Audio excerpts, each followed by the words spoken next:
So if you landed on this page, you're wanting to know, what is the experience level of the technicians I'm going to be working with?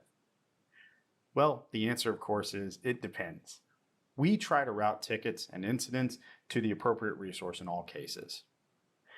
Let's start with our client service technicians. These are tier 1 resources that are just getting out of school and maybe have a couple of entry-level certifications, like the A+. They're going to be responsible for solving 60% of our clients' issues.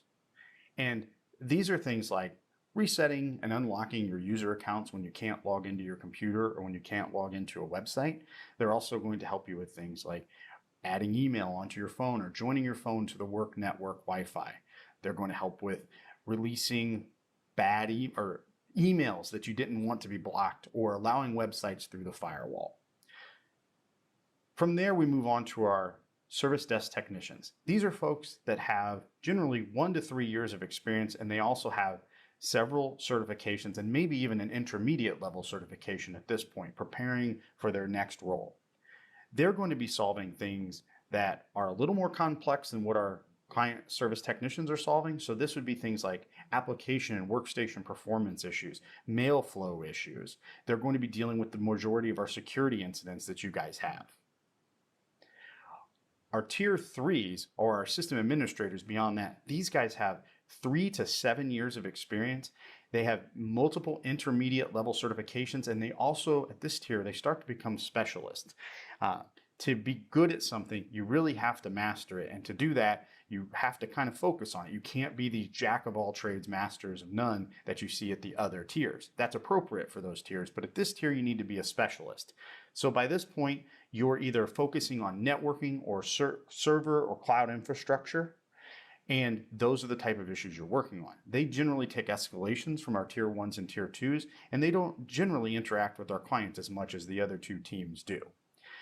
They're going to be dealing with things like network outages and network performance, server and application availability. Beyond that, we have our tier 4s, or our system engineers. At this point, they also branch off into 2 different specialties. We have a dedicated implementation team, so that if we're deploying a new solution for you, they don't have to stop what they're doing and go back to support something, which means that you get a faster implementation with less disruption. We also have a dedicated support team. So once our implementation team has handed off that support, we have a dedicated tier 4 support team that is there to take escalations from our junior tiers, and they are the backstop of the company. These guys have 5 to 10 years of experience, 10 plus years in some cases, and they have multiple intermediate and advanced certifications. They're going to be able to solve pretty much anything we throw at them. To be frank, they get the weird stuff, the stuff that isn't necessarily a request or a basic setup. They're dealing with when things go bad, and dealing with, you want somebody advanced to step in and resolve those issues. And then beyond that, we do have a tier, I've heard, a tier 5, but I'm not at liberty to discuss what they do. Let's just say one word: unicorns.